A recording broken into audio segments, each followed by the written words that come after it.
You don't just stop talking to your family one day.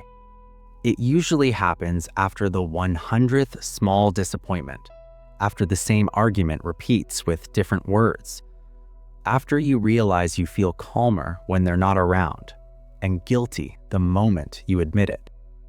Because cutting off family isn't a trend. It's a psychological emergency exit. And the scary part, sometimes the person who leaves isn't cold. They're just exhausted. So what kind of mind makes that choice? Let's decode it. Number 1, they hit a nervous system limit and their body chooses silence. A lot of people think going no contact is a logical decision, but for many, it's not logic first, it's the body. When your family environment is unpredictable, critical, or emotionally unsafe, your brain learns a pattern. Connection equals threat. So your nervous system adapts. You walk into a family gathering and your shoulders tense, your stomach tightens. You rehearse what you'll say so you don't get judged. You scan faces to see who's in a bad mood. That's not drama, that's hypervigilance, a trauma response. And eventually, your brain makes a brutal calculation. If contact keeps triggering fight or flight, the healthiest thing might be distance. Not because they don't love their family, but because their body can't survive the relationship anymore. Number 2, they're done chasing conditional love. Some families don't love you for who you are.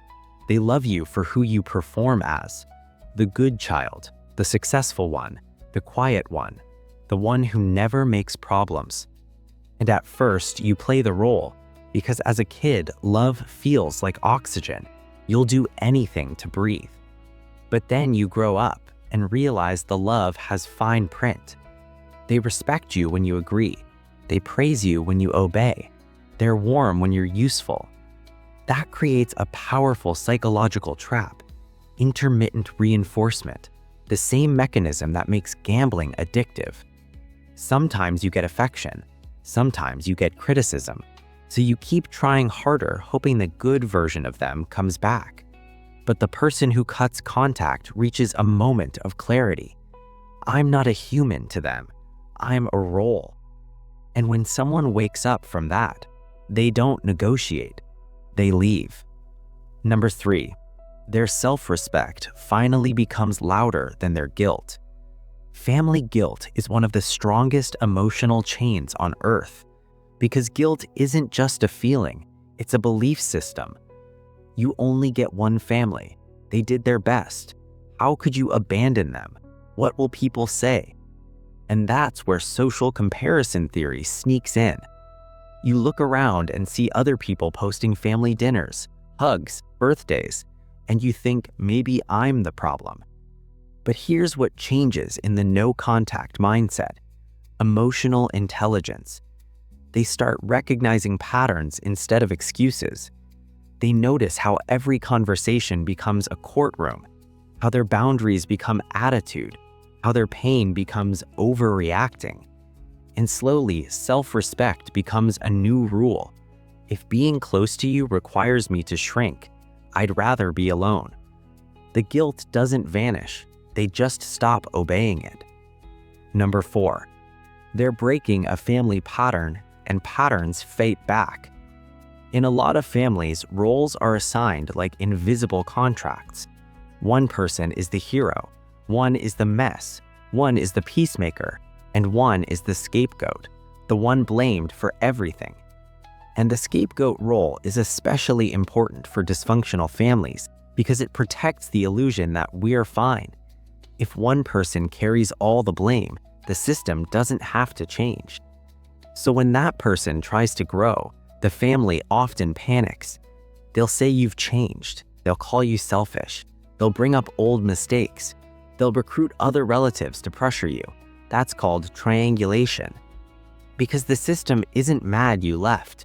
It's mad you stopped playing your part. And the person who goes no contact usually realizes something painful. If your growth threatens their comfort, they will choose comfort over you. So leaving becomes an act of identity, not hatred. Number 5. They're choosing peace over the fantasy of one day it'll be different. This one is quiet, and it's the saddest. A lot of people don't cut contact because of one big event. They cut contact because hope becomes too expensive. They spent years waiting for accountability that never comes, waiting for a real apology, waiting to be understood without being mocked, waiting for emotional safety that is always postponed. And then one day they experience something new, peace. Maybe they move out. Maybe they start therapy. Maybe they build friendships that feel like family. And suddenly they realize the problem wasn't that they were too sensitive. The environment was. And this is where the sunk cost fallacy shows up.